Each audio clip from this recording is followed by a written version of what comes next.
My name is Brad Redding. I am a PGA Master Professional here to bring more business to your lesson T.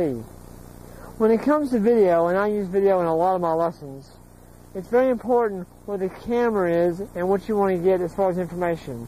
Now, it's not very important where you place it, as long as you do it that way every time.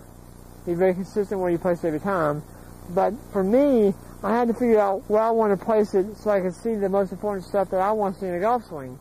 So I asked a lot of people, where should I place it? On the target line, on the foot line, where should it be as far as viewing a golf swing? So I asked a lot of people, but then I asked Ben Doyle. Ben Doyle, as many people know, is a golf machine instructor, one of the best in the business. And I asked Ben, I said, Ben, where should I place my camera when viewing a golf swing? And he said, well, Brad, what do you want to see? And I said, I want to see the plane of the golf swing. I want to see how the club travels back as far as along the shaft plane, where it is on the way down, on the way through. He said, here's what you do. Get you a plane board and place it on the ground on the same angle as the club shaft address. Now, what you want to see is the very edge of that plane board. Not on top, not on bottom, the bottom of it. Simply the edge of it on this side.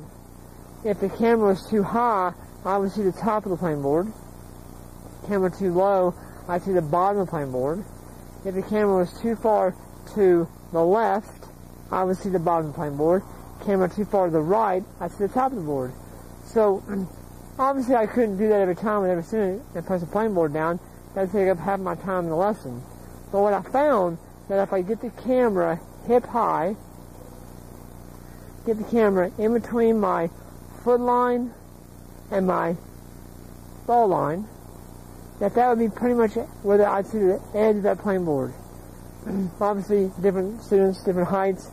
I changed this. I don't only change where it is as far as the left and right.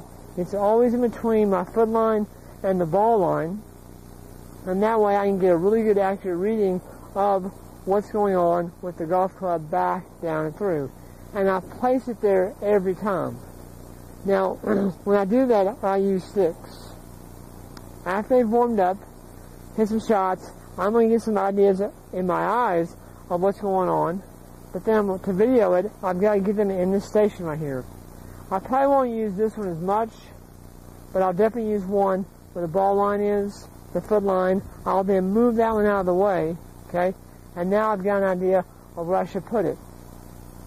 Now again, it doesn't matter where you put it for you. If you want to put it down the target line, that's fine. Foot line is fine.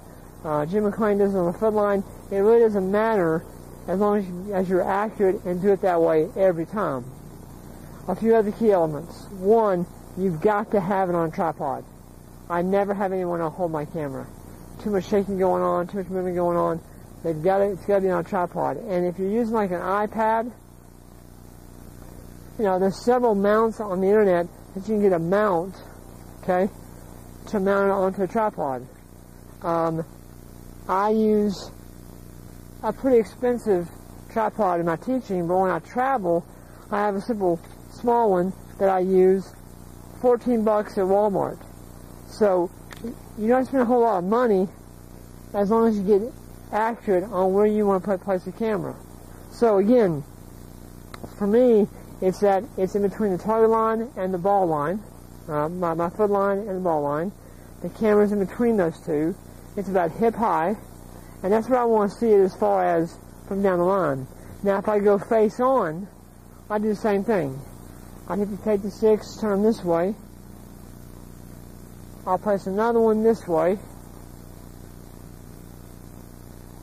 and I want the camera 90 degrees relative to my body, 90 degrees relative to my body. That way I can get a very accurate reading of where it is for ball position, hand position, and that helps me get a better idea of what's going on in this thing from face on. Again, camera's about hip high, but I use these sticks to help me understand where they are relative to